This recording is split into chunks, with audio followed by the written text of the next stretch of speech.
Квай-Гон Джинн был, вероятно, единственным джедаем, способным раскрыть чудовищные планы Палпатина по захвату власти в галактике.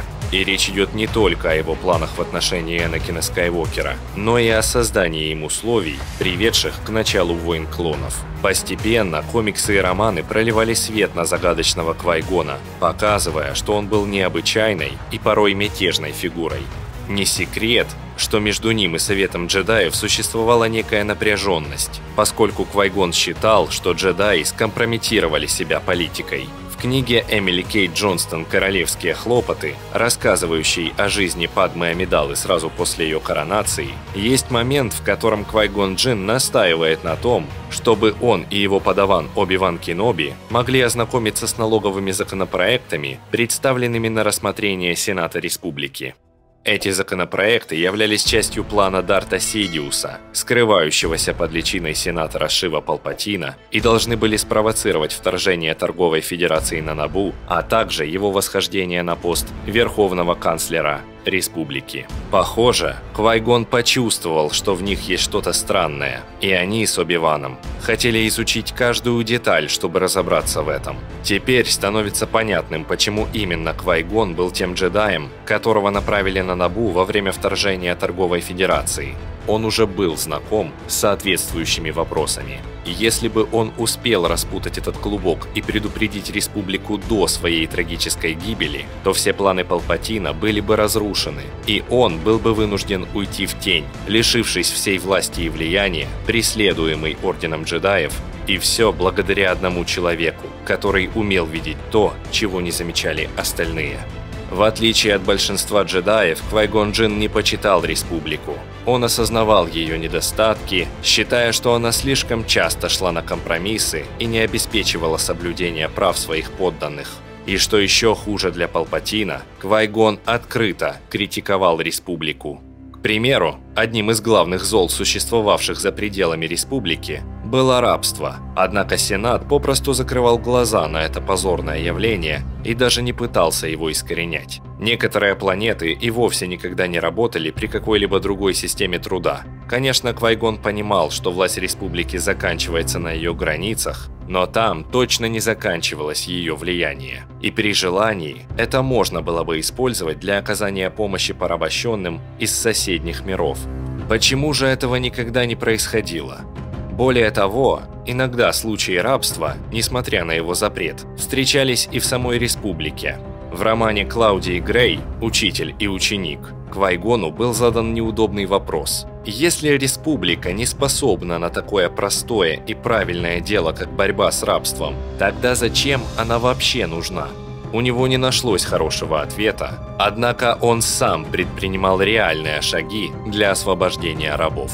Квай-Гон также прекрасно понимал, что Республика слишком много внимания уделяет основным мирам, и подталкивал джедаев к тому, чтобы они в равной степени уделяли внимание всем, в том числе и отдаленным системам.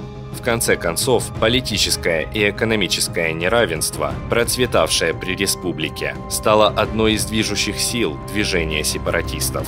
Квай-Гон мог бы стать влиятельным и уважаемым человеком, не допустив присоединения миров к сепаратистам и побудив их вместо этого реформировать Республику.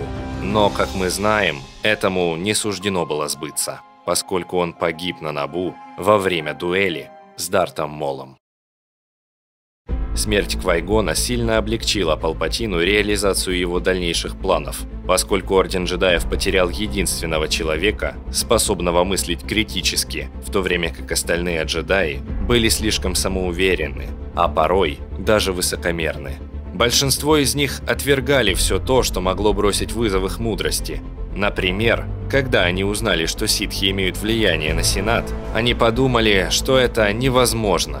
Ведь они бы обязательно догадались об этом. Они были слишком поглощены собой и кодексом джедаев, слишком уверены в своих силах, не желали слушать никого, кто имел отличные от общепринятых в Ордене взглядов.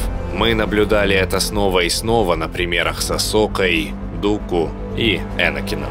Поэтому они не задавали вопросов Палпатину, пока не стало слишком поздно. В итоге это привело к падению Ордена джедаев. Квай-Гон был другим.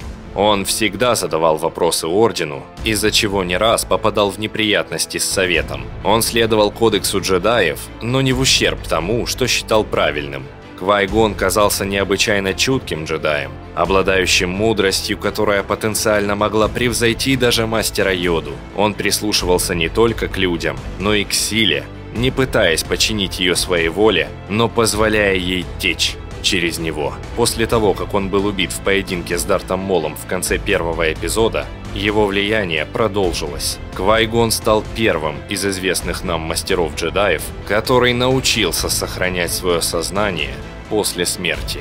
Как объяснил Дэйв Филони, битва между Молом и Квай-Гоном действительно была дуэлью судеб. Судьба Энакина Скайуокера зависела от исхода этой битвы. Если бы Квай-Гон выжил, то, по всей видимости, Энакин никогда бы не перешел на темную сторону, поскольку уважал бы учения своего наставника. На тот момент ему вряд ли нужен был кто-то вроде Оби-Вана, которого он считал скорее братом, нежели учителем. А вот Квай-Гон стал бы для него кем-то вроде отца, которого в жизни Энакина никогда не было, и точно имел бы больший авторитет в глазах мальчика. Но все же, результат дуэли на Набу вряд ли можно считать простым везением со стороны Палпатина. На самом деле все пророчества, включая те, что предрекали падение Ордена Джедаев, должны представлять волю силы, поскольку сама сила активно работает над достижением равновесия. Таким образом, смерть Квай-Гона была не просто досадным происшествием, она была частью закономерности. Один лишь Квай-Гон Джинн мог узнать избранного, потому что он был единственным джедаем, который изучил пророчество и верил, что предсказанное время уже близко. Но как только он выполнил свою часть работы, его приверженность светлой стороне стала бы активно подрывать весь остальной процесс. Поэтому по воле силы он должен был умереть, став первым джедаем, убитым ситхом за 1000 лет. Как показали дальнейшие события, Квай-Гон не ошибся. Энакин действительно был избранным и спустя годы сумел выполнить свое предназначение. В тот момент, когда император безжалостно мучил Люка молниями силы, впавшим на темную сторону джедая проснулись сострадание и любовь к сыну, после чего Энакин, глубоко похороненный в Вейдере, наконец взял верх и восстал против своего темного учителя, убив его ценой своей собственной жизни.